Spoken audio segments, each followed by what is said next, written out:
G'day everyone, welcome back to my channel, and today on Aussie Restorations I'm going to teach you how to paint like a beginner. This is some of the basic things you'll need. You're going to need gloves, respiratory protection, some masking tape if you really want to mask some things off, and some of the basic paints you'll need and cleaning material. I use wax and grease remover. You can use alcohol if you want. You're also going to need a primer, so I use a white coat or a primer dedicated for going on bare steel and stuff like that. The difference here between white undercoat and normal primer is that white undercoat goes on something that's already been painted. Then you'll come across to your colors. Choose a color that you want. Any color will do as long as it's the top coat. So this one's a gloss red, this one's a yellow, and this one's a turquoise. Then after that, you're going to need a clear coat. Try to use Automotive clear, because Automotive clear comes out a bit harder than the regular clear, so you have less chance of chipping the Automotive clear. Okay, so now that you've masked your project off, you've used wax and grease remover or alcohol, you're wearing gloves, and you're using respiratory protection. Okay, so grab your primer, guys. Make sure you shake it up really well. You'll notice once you've shaken it after 2 minutes, you'll notice dimples on the bottom of the can here. That indicates you've mixed it really well. Also, a good tip is to put it into, say, a bucket of warm water. That helps break everything up in here, so the top of the can won't splatter. Because if you notice, cold rattle cans just spit paint instead of a fine mist.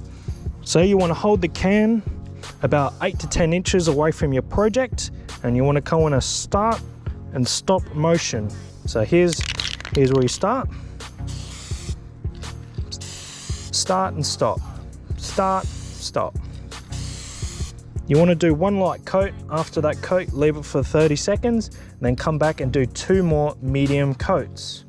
Okay, so you've picked your color. Great. I have turquoise here. You've shaken it really well. You see the dimples. You want to do the same thing again. Start, stop pattern. Do a really light coat, and then come back after, say, 30 seconds or go a minute till it's like nice and tacky. You want to do one more light coat, and then you come back and give it another coat as well till it's like you don't see any more primer and it's a nice smooth, no drip paint. You don't want any drips, otherwise it may ruin your project. Once you're happy with the coverage, you leave it for, say, an hour till it goes nice and dry, then you come back with the clear. Okay, you have your clear now, and now you're shaking it up. You're ready to do your final coat. Do a light coat.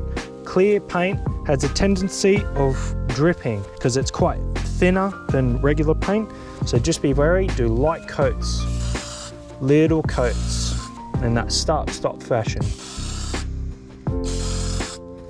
And then when you look on it on a different angle, you can see the sun glare, and then you can see which sections need more. You'll tend to notice like an orange peel effect, or some sections just won't have a nice gloss finish than the others, and then you'll know to focus more on that section to get that nice clear coat happening. Okay guys, once you've finished your clear coat, leave it overnight or for 24 hours. You want to do that so the paint can harden, and you're not going to smear it or smudge it or break it up or any means. A little bit of knowledge goes a long way, and I really hope this helps you out, guys, a lot. I'm no professional. I've only just learned it as I've gone over the years. Any little bit of knowledge is awesome in my books. So if you liked it, do leave a like, comment down below on your projects or what I could improve on, and hopefully subscribe maybe if you enjoyed my work and want to stay up to date. But till next time, guys, I'll see you in the next video.